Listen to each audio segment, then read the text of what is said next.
ان اللہ یأمرکم ان تؤدوا الامانات الی اہلہا وَإِذَا حَكَمْتُمْ بَيْنَ النَّاسِ أَن تَحْكُمُوا بِالْعَدْلِ إِنَّ اللَّهَ نِعِمَّ مَا يَعِظُكُمْ بِهِ إِنَّ اللَّهَ كَانَ سَمِيعًا بَصِيرًا۔ اس آیت کریمہ کا ترجمہ یہ ہے، اے مسلمانوں، یقیناً اللہ تمہیں حکم دیتا ہے کہ تم امانتیں ان کے حقداروں تک پہنچانا، اور جب لوگوں کے درمیان فیصلہ کرو تو انصاف کے ساتھ فیصلہ کرنا۔ یقین جانو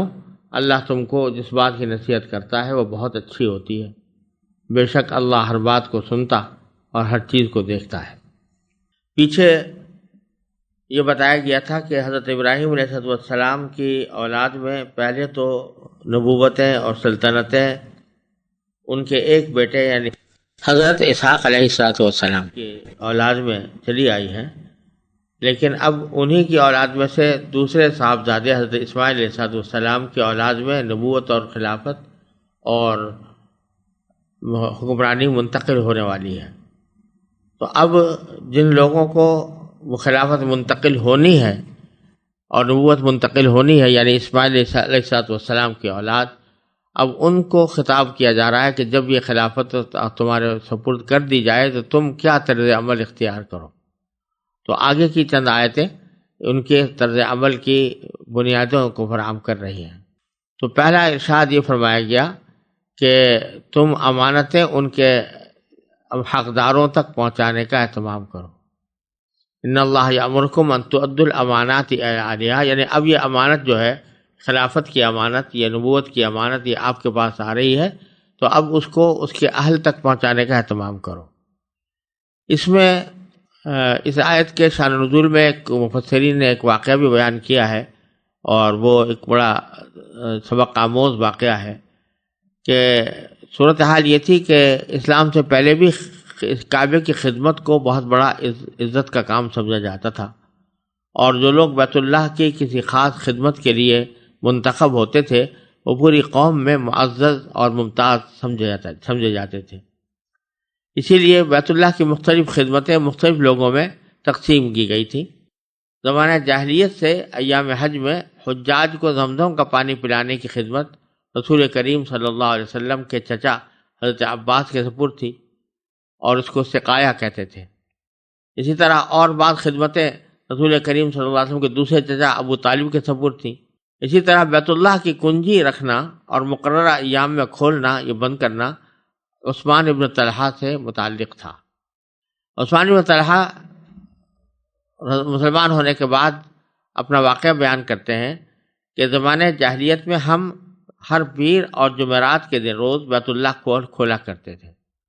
اور لوگ اس میں داخل ہونے کی سعادت حاصل کرتے تھے۔ ہجرت سے پہلے ایک روز رسول کریم صلی اللہ علیہ وسلم تشریف لائے، اور آپ کے ساتھ کچھ صحابہ کرام بھی تھے، اور بیت اللہ میں داخل ہونے کی انہوں نے فرمائش کی۔ رسول کریم صلی اللہ علیہ وسلم نے جب اندر جانے کا ارادہ کیا تو عثمان بن طلحہ نے ان کو روکا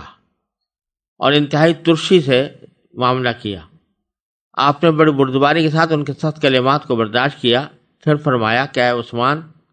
شاید تم ایک دن یہ بیت اللہ کی کنجی میرے ہاتھ میں دیکھو گے، جبکہ مجھے اختیار ہوگا کہ میں جس کو چاہوں سپرد کر دوں۔ عثمان بن طلحہ نے کہا کہ اگر ایسا ہو گیا تو قریش ہلاک اور ذلیل ہو جائیں گے۔ آپ نے فرمایا کہ نہیں، اس وقت قریش آباد اور عزت والے ہوں گے۔ آپ یہ کہتے ہوئے بیت اللہ کے اندر تشریف لے گئے۔ اس کے بعد جب میں نے اپنے دل کو ٹٹولا، عثمان بن طلحہ کہتے ہیں کہ جب میں نے اپنے دل کو ٹٹولا تو مجھے یقین سا ہو گیا کہ آپ نے جو کچھ فرمایا ہے وہ ہو کر رہے گا۔ میں نے اسی وقت مسلمان ہونے کا ارادہ کر لیا، لیکن میں نے اپنی قوم کے تیور بدلے ہوئے پائے، وہ سب کے سب مجھے سخت ملامت کرنے لگے، اس لیے میں اپنے ارادے کو پورا نہ کر سکا۔ جب مکہ فتح ہوا تو رسول اللہ صلی اللہ علیہ وسلم نے مجھے بلا کر بیت اللہ کی کنجی طلب فرمائی، میں نے پیش کر دی۔ اور بعض روایتوں سے معلوم ہوتا ہے کہ عثمان بن طلحہ کنجی لے کر بیت اللہ کے اوپر چڑھ گئے تھے۔ حضرت علی کرم اللہ وجہہ نے رسول کریم صلی اللہ علیہ وسلم کے حکم کی تعمیل کے لیے زبردستی کنجی ان کے ہاتھ سے لی اور حضرت صلی اللہ علیہ وسلم کو دی۔ بیت اللہ میں داخلہ اور وہاں نماز ادا کرنے کے بعد جب حضرت صلی اللہ علیہ وسلم باہر تشریف لائے تو پھر کنجی مجھے یعنی عثمان بن طلحہ کو واپس کرتے ہوئے فرمایا کہ لو، اب یہ کنجی ہمیشہ تمہارے خاندان کے بعد قیامت تک رہے گی۔ جو شخص تم سے یہ کنجی لے گا وہ ظالم ہوگا۔ مقصد یہ تھا کہ کسی دوسرے شخص کو اس کا حق نہیں کہ تم سے یہ کنجی لے لے۔ اسی کے ساتھ یہ ہدایت فرمائی کہ بیت اللہ کی اس خدمت کے ذیل میں تمہیں جو مال مل جائے اس کو شرعی قاعدے کے موافق استعمال کرو۔ عثمان ابن طلحہ کہتے ہیں کہ جب میں کنجی لے کر خوشی خوشی چلنے لگا تو آپ نے پھر مجھے آواز دی اور فرمایا، کیوں عثمان، جو بات میں نے کہی تھی وہ پوری ہوئی یا نہیں؟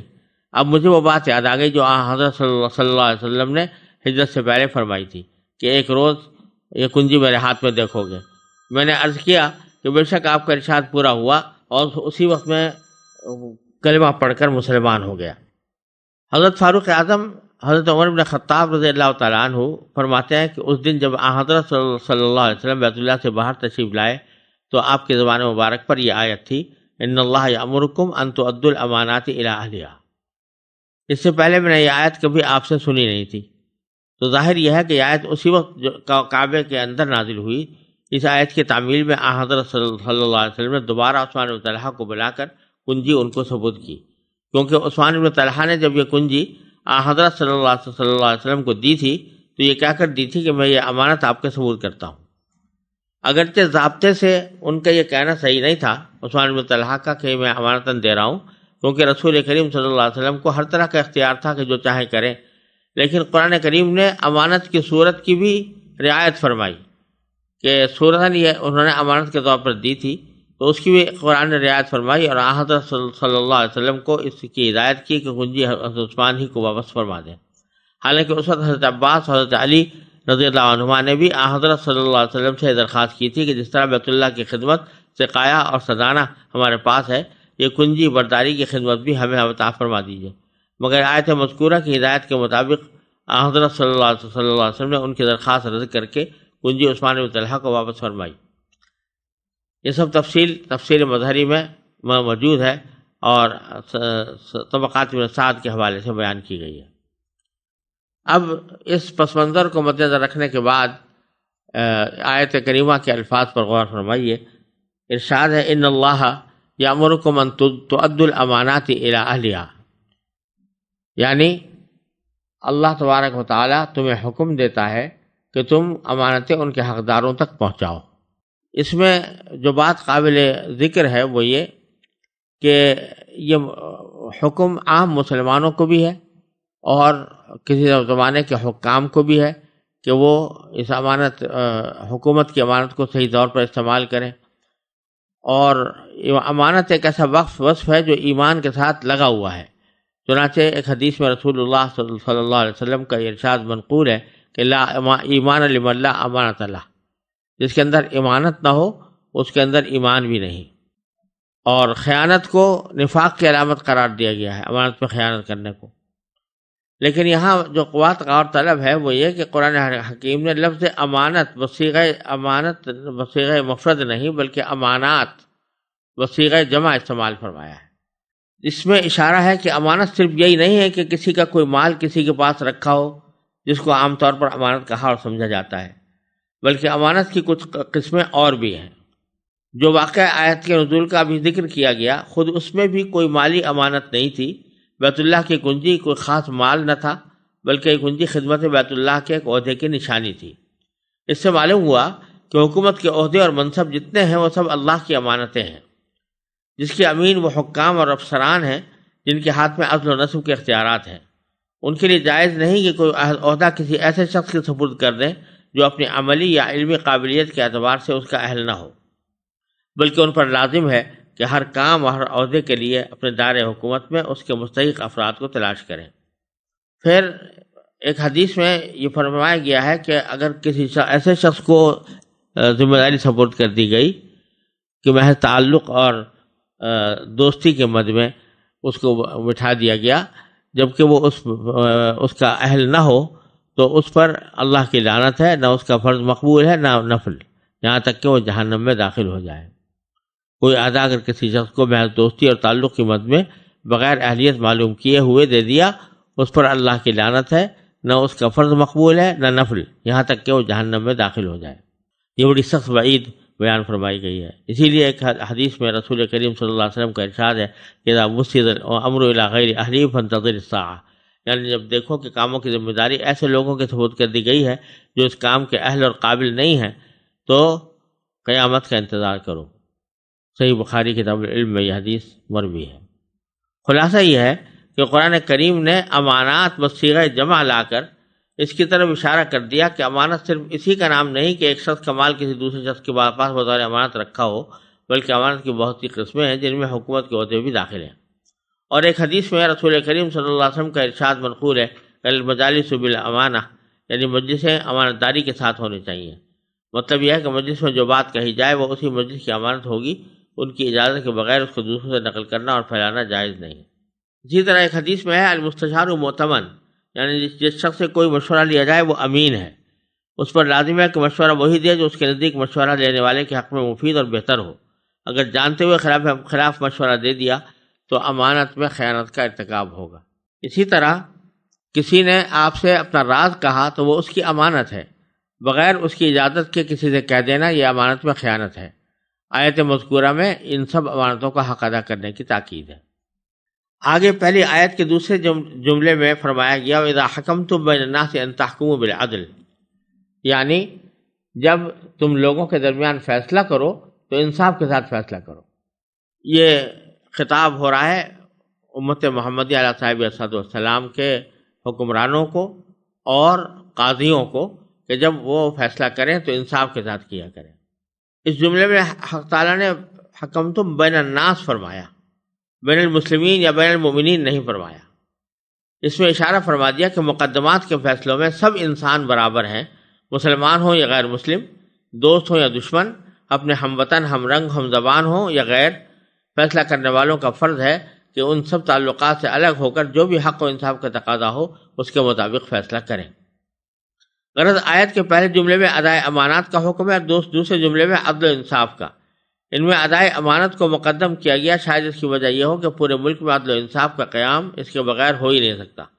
کہ جن کے ہاتھ میں ملک کا اقتدار ہے وہ پہلے ادائے امانات کا فریضہ صحیح طور پر ادا کریں، یعنی حکومت کے عہدوں پر صرف انہی لوگوں کو مقرر کریں جو صلاحیت کار اور امانت و دیانت کی روح سے اسے عہدے کے لیے سب سے زیادہ بہتر نظر آئیں۔ دوستی اور تعلقات یا محض سفارش یا رشوت کو اس میں راہ نہ دیں، ورنہ نتیجہ یہ ہوگا کہ نااہل، ناقابل یا خائن اور ظالم لوگ عہدوں پر قابض ہو جائیں گے۔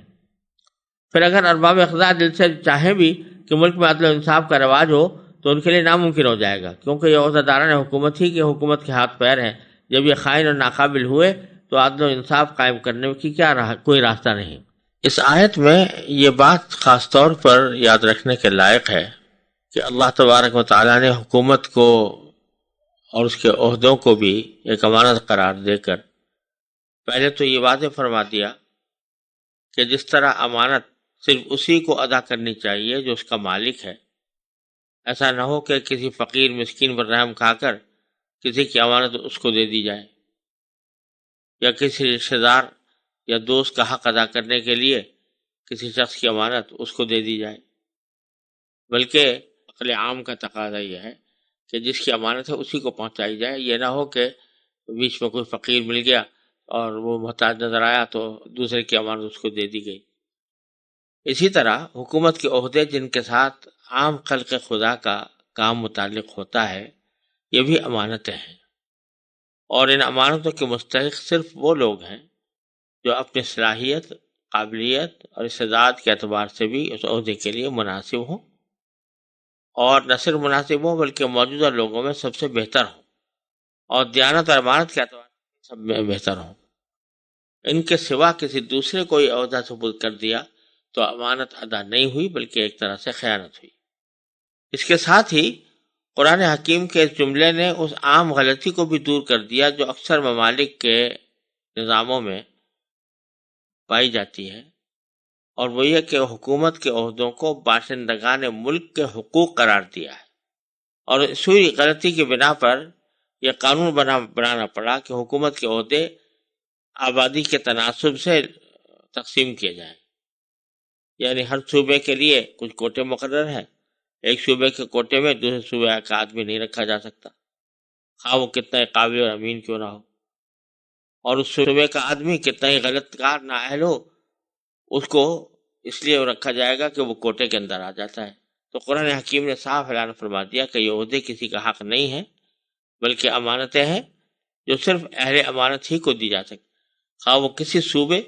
اور کسی خطے کے رہنے والے ہوں۔ البتہ یہ ہو سکتا ہے کہ کسی خاص علاقے اور صوبے پر حکومت کے لیے اسی علاقے کے آدمی کو ترجیح دی جائے کہ اس میں بہت سی مصلحتیں ہوتی ہیں، جس علاقے میں آدمی انسان رہتا ہے وہاں کے حالات سے پوری طرح باخبر ہوتا ہے، اس لیے اگر اس کو ترجیح دی جائے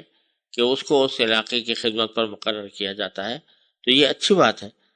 لیکن یہ اس صورت میں ہے جبکہ اس کے کام کی صلاحیت پر اور امانت و دیانت پر پورا اطمینان ہو، اور ایسا نہ ہو کہ صرف اس وجہ سے رکھ دیا گیا کہ کوٹے میں آتا ہے اور دوسرا آدمی کوٹے میں نہیں آتا، اس بات سے باوجود قابل ہونے کے اس کو رد کر دیا جائے۔ اس طرح اس مختصر آیت میں ایک اسلامی ریاست کے دستور کے چند بنیادی اصول بیان فرما دیے گئے ہیں یا ان کی طرف اشارہ کر دیا گیا ہے۔ سب سے پہلے تو یہ کہ آیت کے پہلے جملے کو ان اللہ یامرکم سے شروع فرمایا کہ بے شک اللہ تمہیں حکم دیتا ہے۔ اس طرف اشارہ کر دیا کہ اصل امر اور حکم اللہ تعالیٰ ہی کا ہے، دنیا کے حکمران سب اس کے مأمور ہیں۔ اس سے ثابت ہوا کہ ملک میں اقتدار اعلیٰ صرف اللہ تبارک و تعالیٰ کا ہے، اور حاکم جو ہے وہ اس کے نائب اور امین ہو کر کو فیصلے کریں گے اور اپنا ملک کا کاروبار چلائیں گے۔ دوسرے یہ کہ حکومت کے عہدے باشندگان ملک کے حقوق نہیں جن کو آبادی کے تناسب پر تقسیم کیا جائے، بلکہ اللہ تعالیٰ کی طرف سے دی ہوئی امانتیں ہیں جو صرف ان کے اہل و لائق لوگوں کو دی جا سکتی ہیں۔ تیسرے یہ کہ زمین پر انسان کی حکمرانی صرف ایک نائب اور امین کی حیثیت سے ہو سکتی ہے، وہ ملک کے قانون سازی میں ان اصول کا پابند رہے گا جو حاکم مطلق حق تعالیٰ کی طرف سے بذریعہ وحی بتائے گئے ہیں۔ چوتھے یہ کہ حکام اور امراء کا فرض ہے کہ جب کوئی مقدمہ ان کے پاس آئے تو نسل و وطن، رنگ، زبان، یہاں تک کہ مذہب و مسلک کا امتیاز کیے بغیر عدل و انصاف کا فیصلہ کرے اور کسی بھی حالت میں انصاف کا دامن نہ چھوڑے اور رنگ و نسل کی بنا پر کوئی فیصلے نہ کرے۔